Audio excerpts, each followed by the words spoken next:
Halo semuanya, di tengah panas dan ramainya Jakarta, ada satu tempat yang selalu menarik perhatian. Sebuah tugu tinggi menjulang dengan api emas di puncaknya. Banyak orang datang hanya untuk berfoto dan jalan-jalan, atau sekedar duduk santai.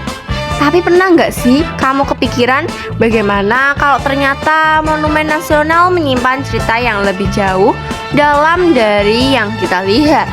Bukan cuma tentang tinggi dan emasnya, tapi tentang mimpi, perjuangan, bahkan simbol kehidupan bangsa Indonesia. Kisah Monas dimulai dari sebuah mimpi besar Presiden pertama Indonesia, Soekarno. Ingin Indonesia punya simbol kebanggaan yang bisa dilihat dunia. Ia membayangkan sebuah monumen yang tidak hanya indah, tapi juga penuh makna. Monumen yang bisa membuat rakyat Indonesia selalu ingat perjuangan mereka.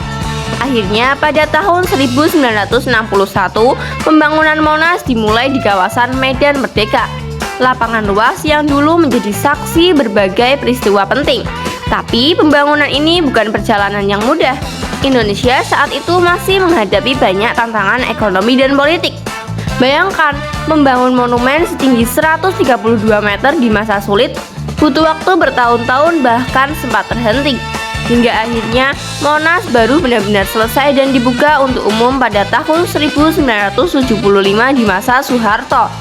Dan ketika akhirnya berdiri sempurna, Monas bukan sekedar bangunan. Ia menjadi simbol bahwa Indonesia bisa bangkit meski dalam kondisi sulit. Puncak Monas dilapisi emas asli seberat sekitar 50 kg. Emas ini membentuk lidah api kemerdekaan. Tapi bukan cuma soal kemewahan.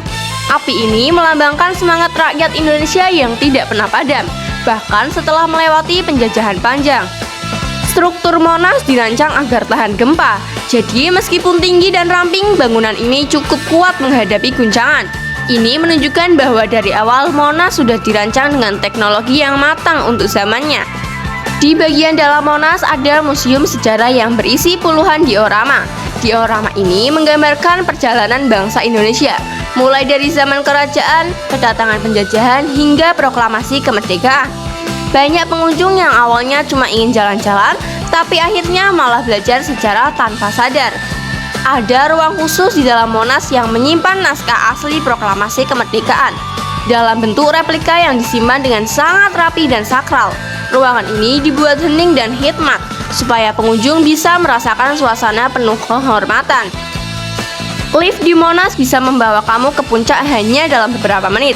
Dari atas, kamu bisa melihat seluruh penjuru Jakarta. Bahkan kalau cuaca cerah, kamu bisa melihat hingga ke laut di utara.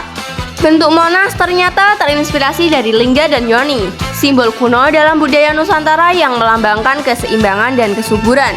Ini menunjukkan bahwa Monas tidak hanya modern, tapi juga berakar dari filosofi tradisional Indonesia.